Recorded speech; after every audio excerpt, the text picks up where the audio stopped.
heard it today, that LWCF funds should be further diverted away from conservation and outdoor recreation needs by using these funds to pay for agency maintenance needs. And while inadequate funding of the National Park Service's maintenance needs is a critical problem that Congress needs to address, I believe it's penny wise and pound foolish to take away LWCF for this purpose. LWCF already helps lessen federal government costs and reduce management challenges. It helps consolidate land holdings inside boundaries in order to achieve management efficiencies and resolve management challenges. In addition, LWCF funding is a critical tool for safeguarding our national parks, making sure that the visitor experience is not marred by inappropriate housing development and other eyesores. That was certainly the case at Minuteman National Historical Park in my district, where LWCF funds were urgently needed to prevent the loss of historic Barrett's Farm, an integral part of the Minuteman story. It is where the Minutemen were storing their munitions. When the British learned of that, it prompted their decision to march on Lexington and Concord, prompted Paul Revere to make his historic ride to warn that the British were coming. He got there in time. The munitions that had been stored at this farm were hidden, so that by the time the British got there, they could not find them, but then led on to the shot heard round the world, a remarkably historic piece of our history. Losing Barrett's Farm to housing construction would have had a detrimental effect on what park visitors see and learn about this important part of American history, and protecting it through LWCF was a great investment. If these funds are taken away in order to pay for maintenance, critical national park protection efforts would stall.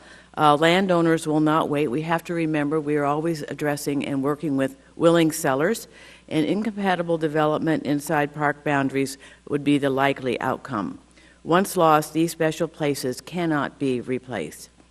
And the impact would not just be to national parks. Similar detrimental outcomes and more: loss of public access for hunting and fishing, increased fire risk, loss of safe and secure water supplies, and fragmented wildlife habitat would likely occur in national parks and wildlife refuges and outdoor conservation land. So, Mr. Newberg, can you please address the impacts to hunting and fishing access and other public benefits if the LWCF was eliminated? Yes, thank you, Congresswoman Tsongas. It would be a significant impact. For those of us who hunt, fish, recreate on public lands, to lose these funds would I don't know how else to say it other than to be a dramatic reduction in our ability to have access. As you had stated, these landowners, this is a willing seller, and these are one-time opportunities that when they're gone, they don't come back. I could cite example after example of places I've hunted, places around my hometown of Bozeman, Montana, on the Gallatin National Forest, on the Beaverhead Deer Lodge National Forest, on all of our national forests of the West, where LWCF has provided solutions for access, for the economy, for the local people, of what they want and what they find important. To lose this program or to divert it to other purposes would be very detrimental. I'd welcome your citing some of your examples. An example, where to even start? I referenced earlier a program or a purchase in Wyoming that I hunted last year that is a classic example of taking a piece that's 11,000 acres and provides access to an additional 22,000 acres that even though the federal government already owned it, we didn't have access to it. This LWCF project helped with that. In the Gallatin Range of Montana, we have had numerous purchases, whether it be the Taylor's Fork, the Royal Teton purchase, multiple purchases around Highlight Reservoir, which is the largest recreation area in Bozeman. And people come to Montana not to see our mines or our Superfund site in Butte.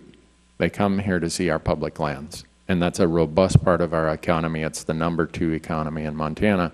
And LWCF is a critical piece of keeping that intact. And again, I think we have to be mindful that this involves zero taxpayer dollars that allows for these purchases, and that these purchases are made from entering into agreements with willing sellers. So I want to thank you, Mr. Doomberg. I also want to mention that I recently received a letter from over 100 conservation and sportsman groups in strong support of federal land management and of protecting access to our public lands for hunting, fishing, camping, and other recreation activities that you so well describe. I believe this letter was sent to every member of both the House and the Senate. And, Mr. Chairman, I'd like to enter this letter into the hearing record. Is that the same letter that you just asked permission for a few minutes ago? No, this is yet another one. Without objection. Thank you very much. Ms. Lummis. Thank you, Mr. Chairman.